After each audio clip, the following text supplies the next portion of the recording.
제가 22절 마지막 야곱의 아들은 열둘이라 읽은 것은 사실 우리 한글 개역개정 성경에 보면은 이게 사실은 다음 절인 23절에 포함되어 있습니다. 그런데 히브리어 원본에 가보면은 이 내용이 22절에 붙어 있어요.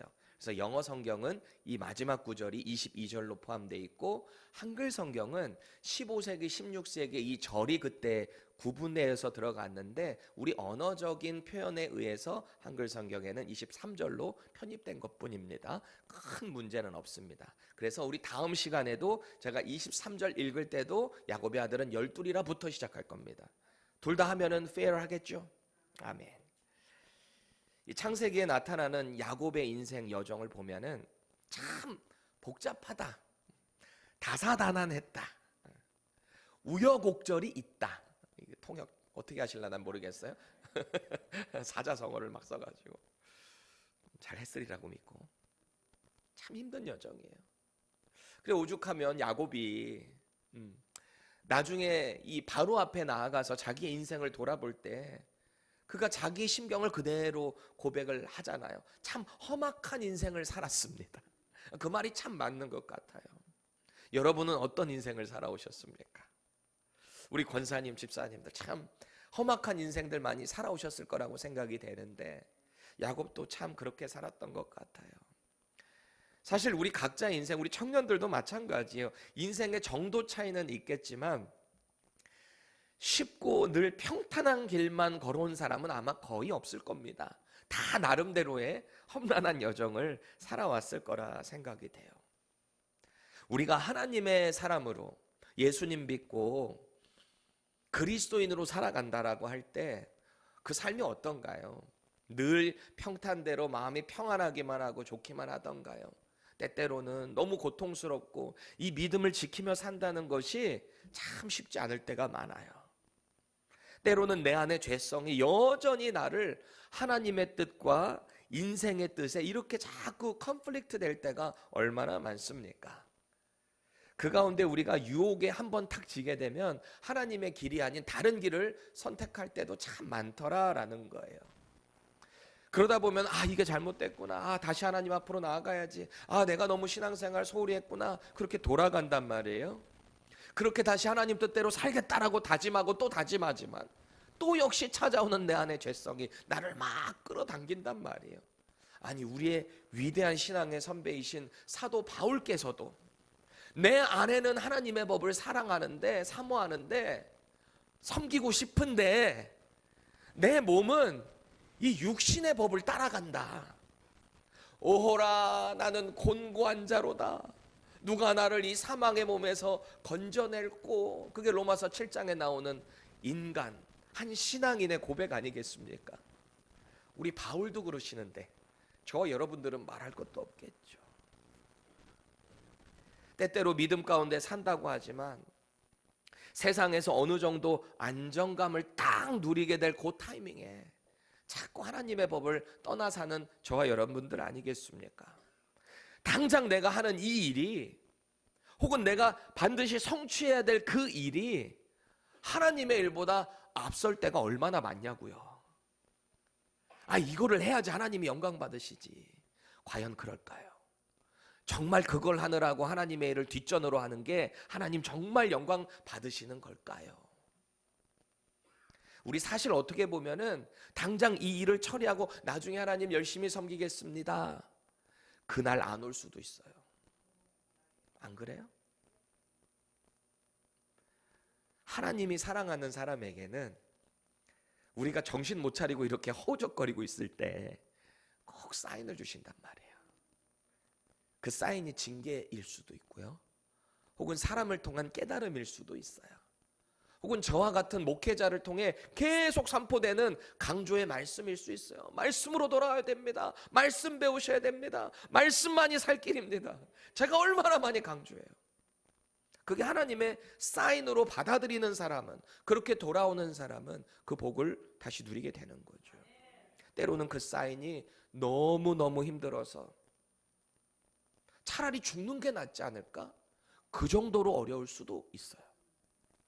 하나님의 사인으로 받지를 못하면 하나님으로부터 점점 멀어지게 되는 거죠. 한순간이에요. 지금 이 자리에 나온 저와 여러분들이 지금부터 자꾸 믿음으로 다짐을 하셔야 돼요. 나는 어떤 상황이 있어도, 내가 안정감을 취하는 그 타이밍에도 나는 하나님의 법을 따르리라. 결단하셔야 돼요. 야곱의 인생도 마찬가지였어요. 그 인생을 보면 얼마나 이리 갔다 저리 갔다, 당장 어떤 거짓말 속임수를 하면 좋을 줄 알았는데 점점 멀리 가는 거 아니겠습니까? 그러니 인생이 점점 더 힘들죠. 험난하고 험악한 삶을 살아갈 수밖에 없었던 야곱의 삶을 우리는 보게 되는 거죠. 우리가 오랜만에 이 창세기 강해로 돌아왔기 때문에 전의 내용을 조금 리캡 해볼 필요가 있을 것 같아요. 그래서 제가 오늘 본문을 묵상하기 전에 있었던 야곱의 인생 스토리를 좀 간략하게 내러티브로 풀어드리려고 합니다. 괜찮으시죠? 네. 오늘 본문의 내용으로부터 약 한 30여 년 전에 야곱은 엄마 리브가와 아버지 이삭을 속이기로 작당합니다. 왜요? 그 장자권 뺏어 먹으려고. 누가 봐도 야곱이 그 복을 받아야 될 것 같거든요.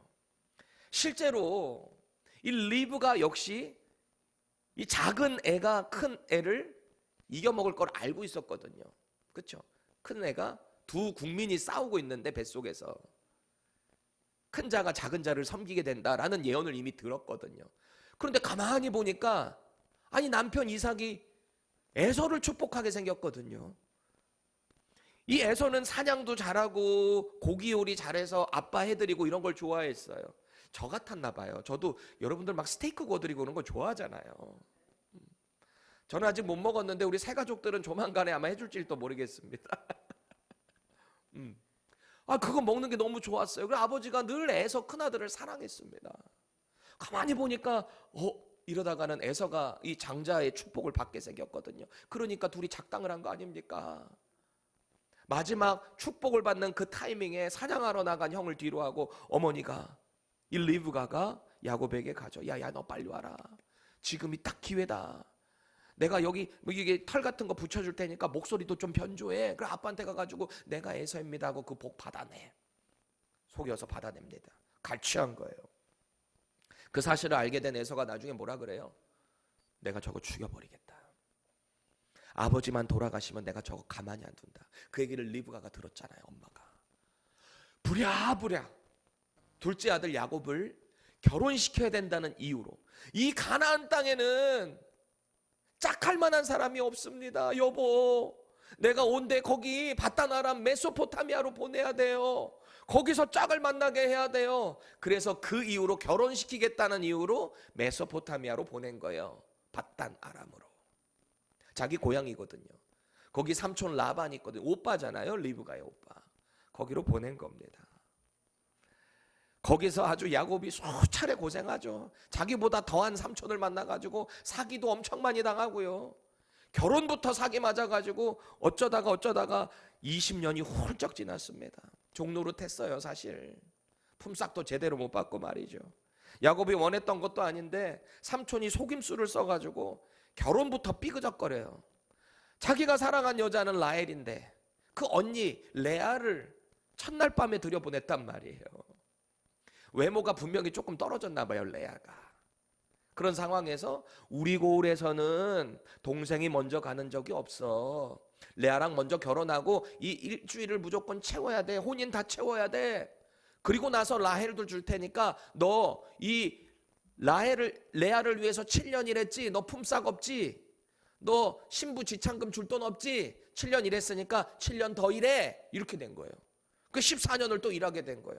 14년 돌아보고 나니까 이제 좀 품삯 좀 받아야 되겠다 싶은데 그래서 또 나머지 7년을 또 채우는 거예요. 그렇게 근 20년을 종으로 일을 한 거예요. 품삯 받으면서.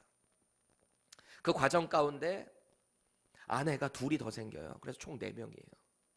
레아의 몸종이었던 실바, 라헬의 몸종이었던 빌하. 이렇게 해서 총 야곱은 11명의 아들, 거기다가 1명의 딸 디나까지 얻게 됩니다.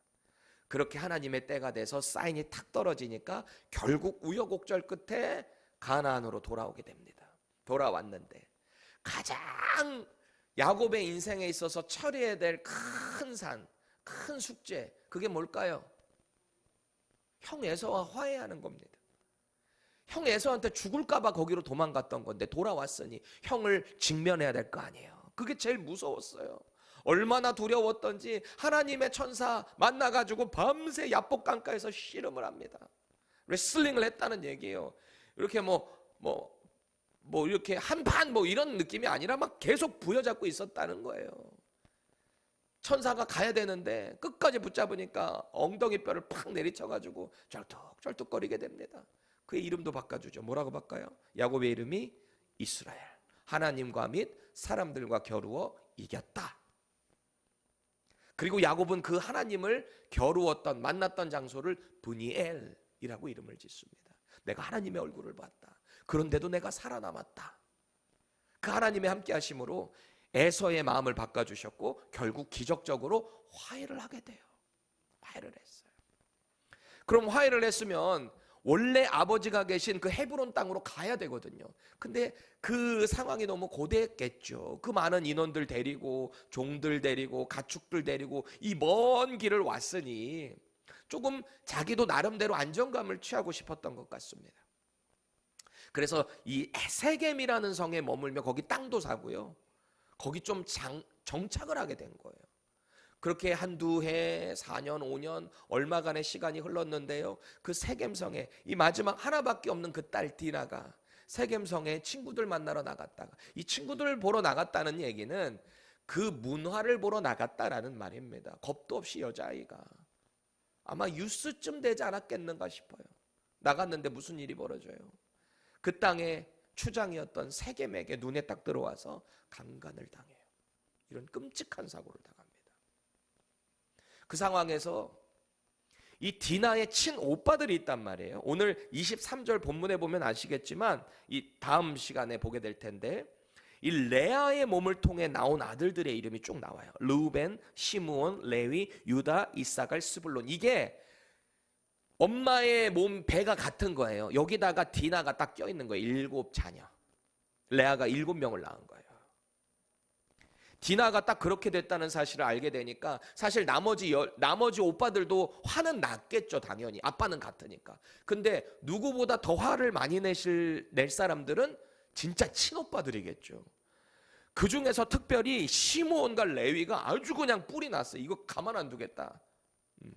그래서 작정을 써서 그 세겜성에 있는 결혼해달라, 이 딸을 달라 찾아온 이 하몰이라는 사람이 이 세겜의 아빠입니다.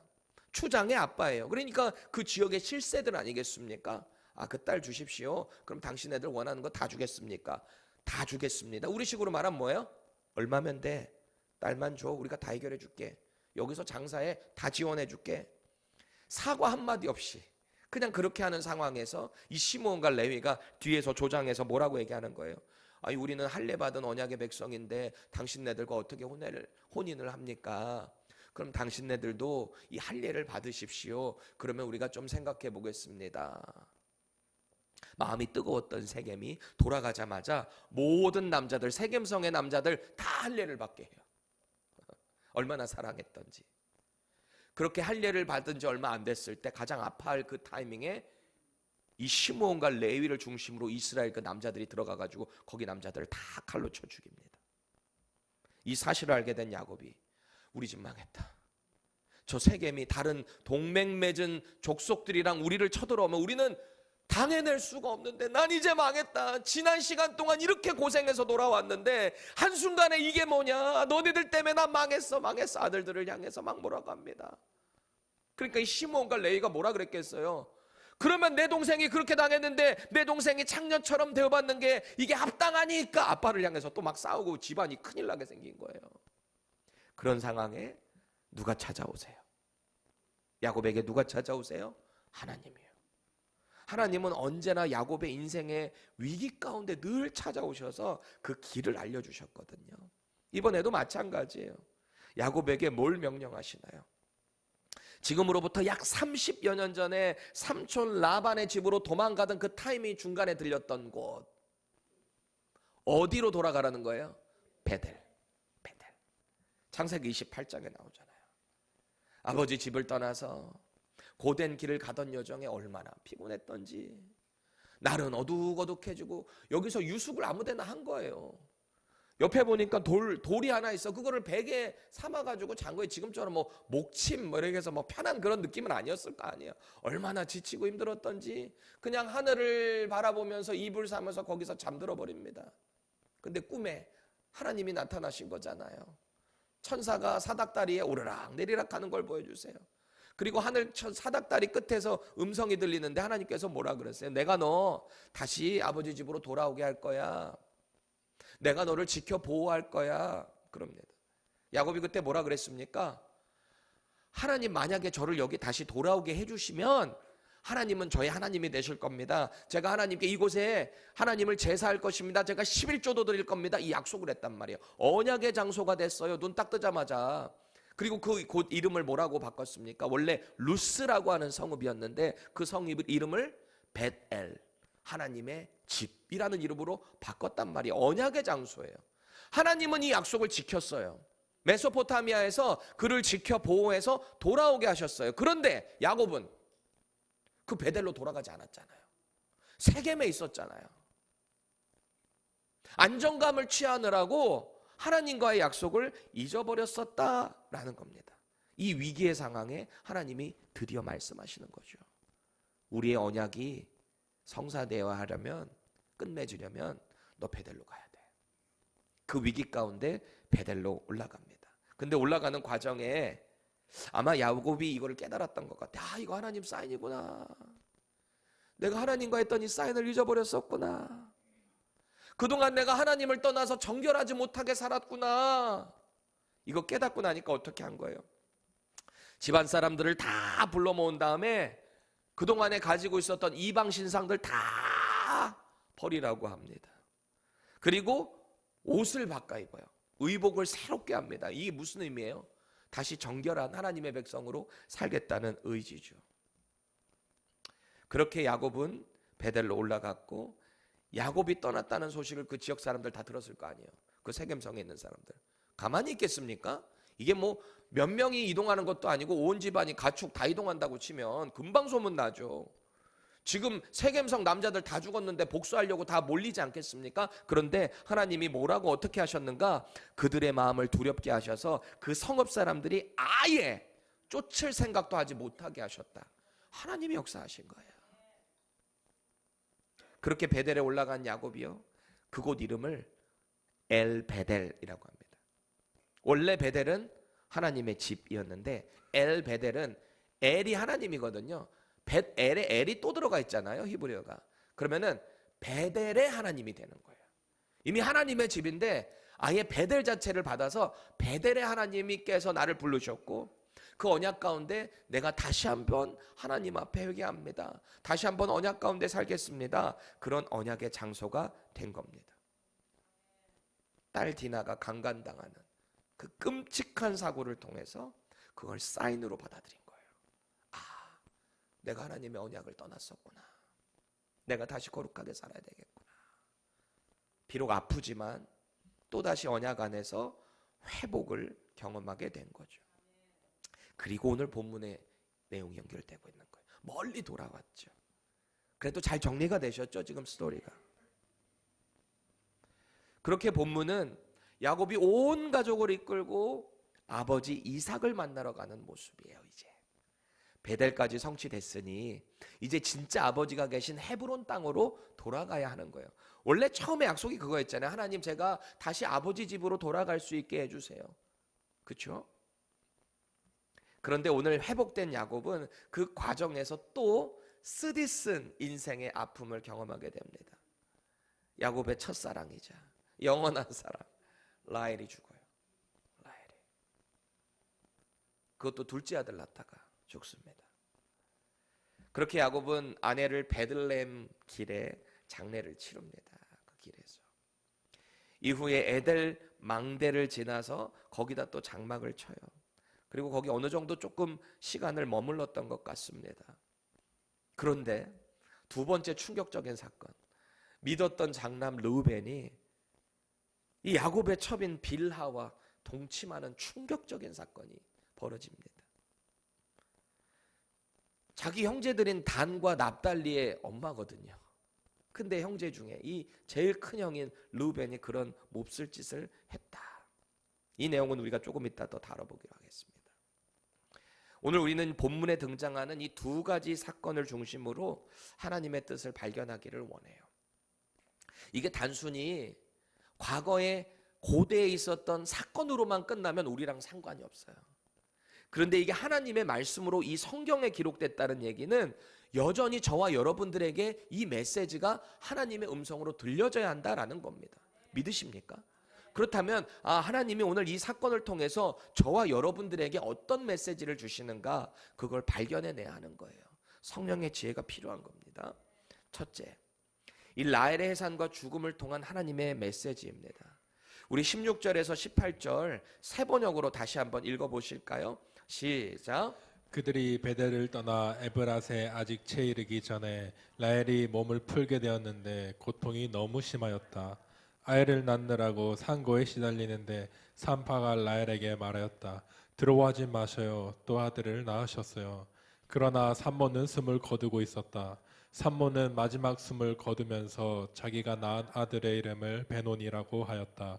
그러나 그 아이의 아버지는 아들의 이름을 베냐민이라고 하였다. 아멘. 이 야곱의 입장에서 분명히 좋은 일이에요. 사랑하는 아내 라헬이 둘째 아들을 얻었기 때문에. 근데 또 너무 슬픈 일이죠. 그 사랑하는 아내가 먼저 하늘나라로 갔기 때문이죠. 이 야곱은 그 둘째 아들을 낳았을 때 누구보다 좋아할 수밖에 없는 이유가 있었을 거예요.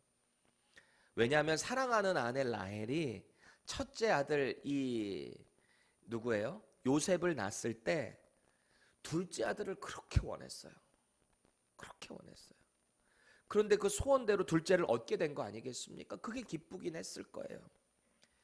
요셉을 얻은 뒤에 라헬이 과거에 하나님께 기도했던 내용이 있습니다. 창세기 30장 23절 24절 제가 읽어드릴게요. 그가 임신하여 아들을 낳고 이르되 하나님이 내 부끄러움을 씻으셨다 하고 그 이름을 요셉이라 하니 여호와는 다시 다른 아들을 내게 더하시기를 원하노라 하였더라. 아멘. 여기 또 다른 아들을 내게 주세요.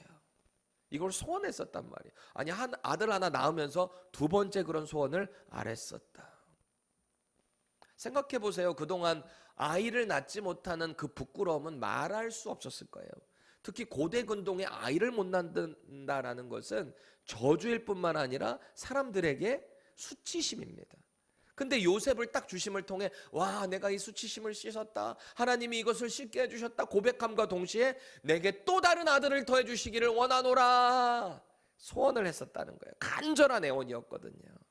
그렇게 하나님이 라헬의 기도를 오늘 들어주신 거예요. 못해도 6년에서 10년 뒤에 이 일이 이루어졌다라는 겁니다. 야곱은 결국 사랑하는 아내 라헬을 이제 보내줘야 돼요. 죽었으니까. 마음에 얼마나 슬픔이 있었던지요. 슬픔을 기억하겠다고 무덤 앞에 묘비를 세웠대요.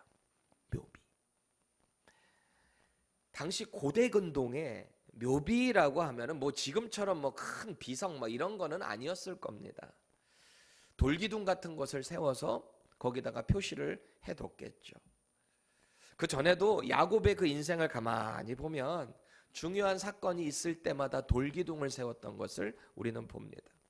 앞선 창세기 28장에서 아까 베델, 사닥다리의 그 환상 보고 하나님 음성 듣고 언약을 탁 맺은 다음에 돌베개를 중심으로 돌들 쫙 쌓아가지고 거기다 돌기둥 세웠거든요. 창세기 31장에 가보면 라반과 평화조약을 맺고 역시 거기다가 돌기둥을 세웁니다. 서로 여기 넘지 말자라고 하는 평화조약이거든요. 여기도 돌기둥. 그리고 35장 오늘도 세겜에서의 위기를 쫙 넘긴 다음에 베델로 돌아가서 또다시 돌기둥 세웠거든요. 바로 앞선 사건이잖아요. 그리고 하나님께서 말씀하신 장소다라고 해서 여기를 또 베델이라고 불렀습니다. 이게요, 앞선 28장의 베델이 지금 똑같이 요때 베델로 부른 게 아니고요. 이미 거기서 28장에서 베델이라고 불렀지만 다시 한번 언약이 갱신되는 거예요. 다시 한번 여기가 하나님이 나를 만나 주신 곳, 나에게 말씀하신 곳이지 베델이라고 다시 한번 강조하게 된 거예요.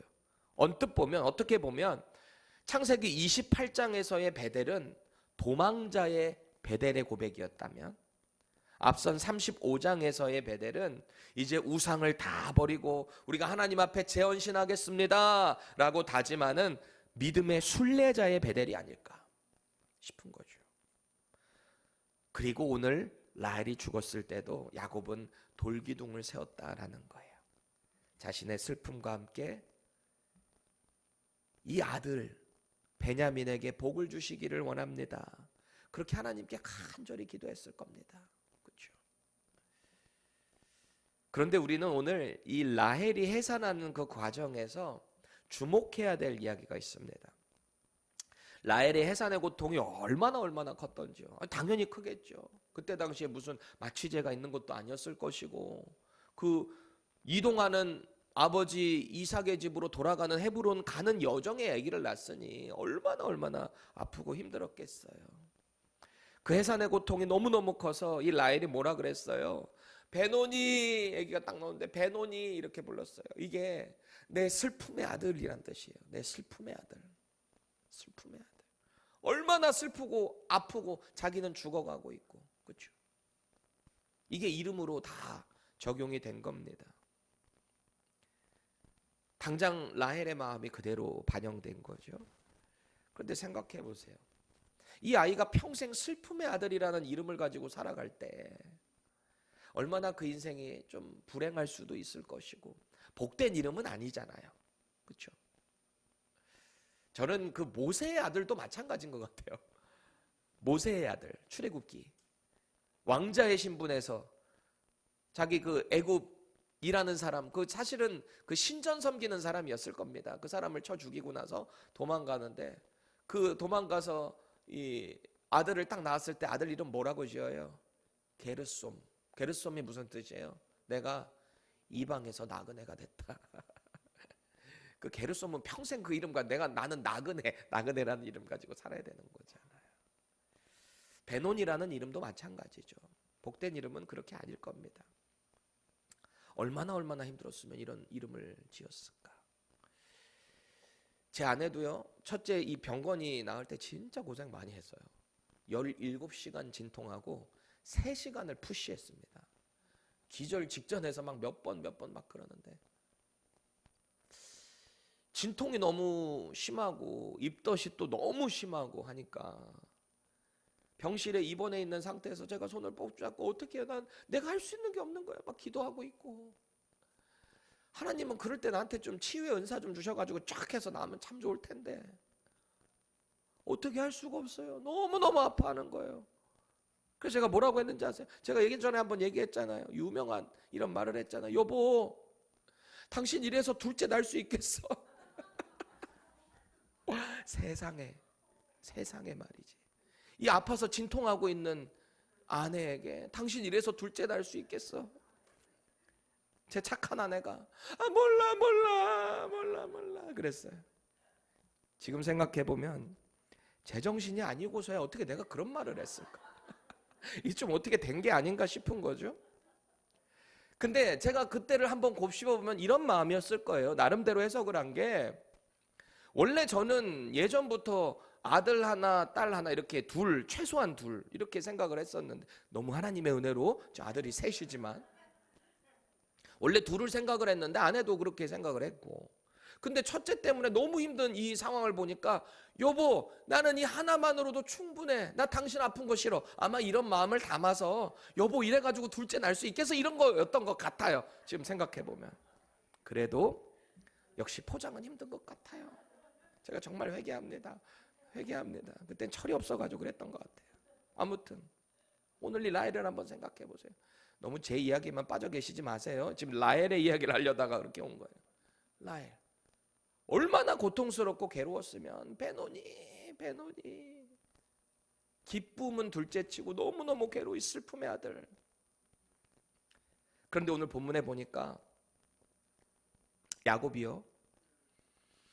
그 베논이라는 이름을 쓰지를 않아요. 아니, 너무 사랑하는 아내고 그 아내가 죽어가면서 그렇게 말을 했으면은 그 이름 그대로 지을 법도 한데 이름을 뭐라고 짓습니까? 베냐민.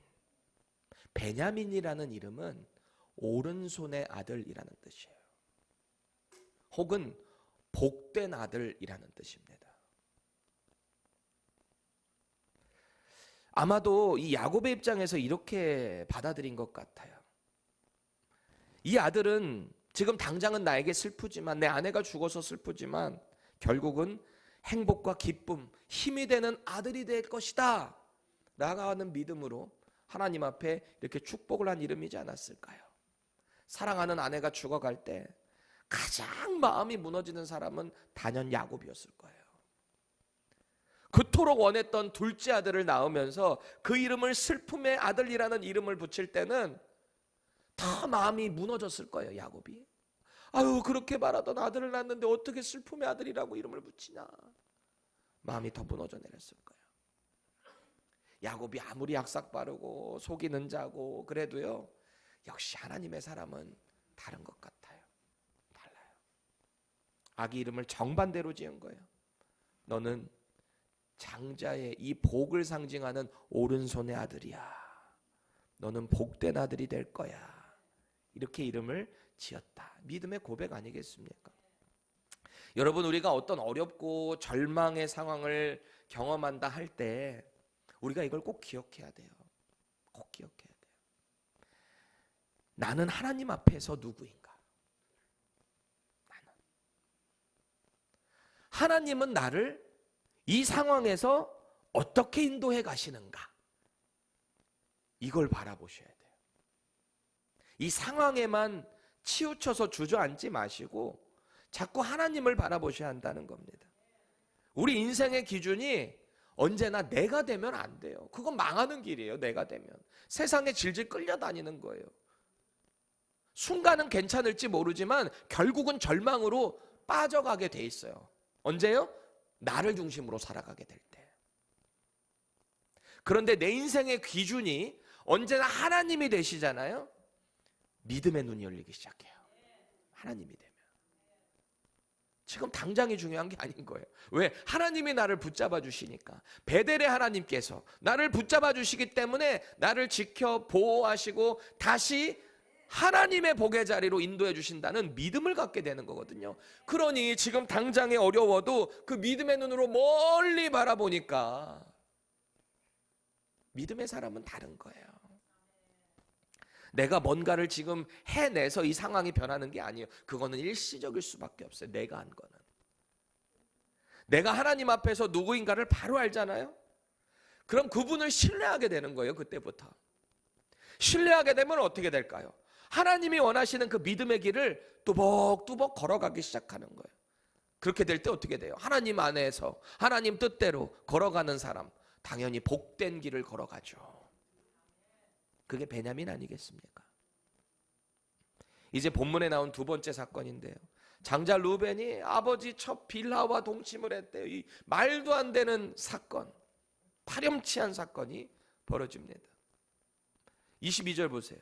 하나님이 이스라엘이 그 땅에 거주할 때에 루벤이 가서 그 아버지의 첩 빌하와 동침하며 이스라엘이 이를 들었더라. 야곱의 아들은 12이라. 사실 이 루벤의 죄는 죽어야 마땅한 죄예요. 어디 감히. 아버지의 첩이면 또 다른 엄마거든요. 자기 형제의 어머니거든요. 어떻게 이런 몹쓸 짓을 했는가? 훗날 모세를 통해서 율법을 주시잖아요. 이때는 율법이 없던 시대죠.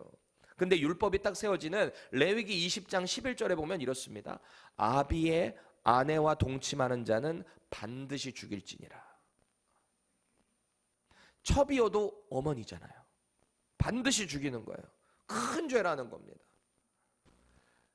물론 이때는 아직 율법이 없었을 때니까 그럼에도 불구하고 고대 근동이잖아요. 이때는 아버지의 권력이 대단했습니다.